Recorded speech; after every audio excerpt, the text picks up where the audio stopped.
How to get Twilio Message Service SID. In this video, I'll show you how to get Twilio Message Service SID. So first, go ahead and open Twilio.com into your browser and then head over into your Twilio Console. So click on your Twilio Console under the Accounts tab in here, and then once you're inside your console, you can go ahead and proceed with the next steps.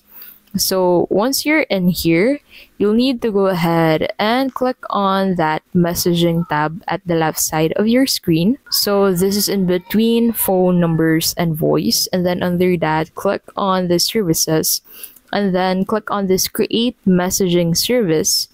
And then in here, go ahead and provide the required information such as name of your messaging service along with what you want to use this for.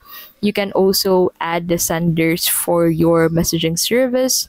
And then after that, set up the integration. And then after that, you can go ahead and add compliance stats at the very last step.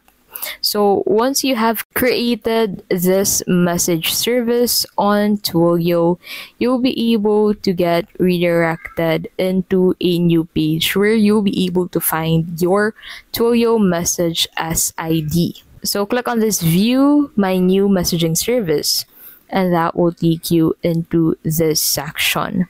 So you'll be able to find your SID for this messaging service into this section. So you can basically copy that by clicking on that copy button at the right side of that specific SID. And that is how you can basically get Twilio Message Service SID. If this video was helpful, please don't forget to give this video a like and subscribe for more videos like this.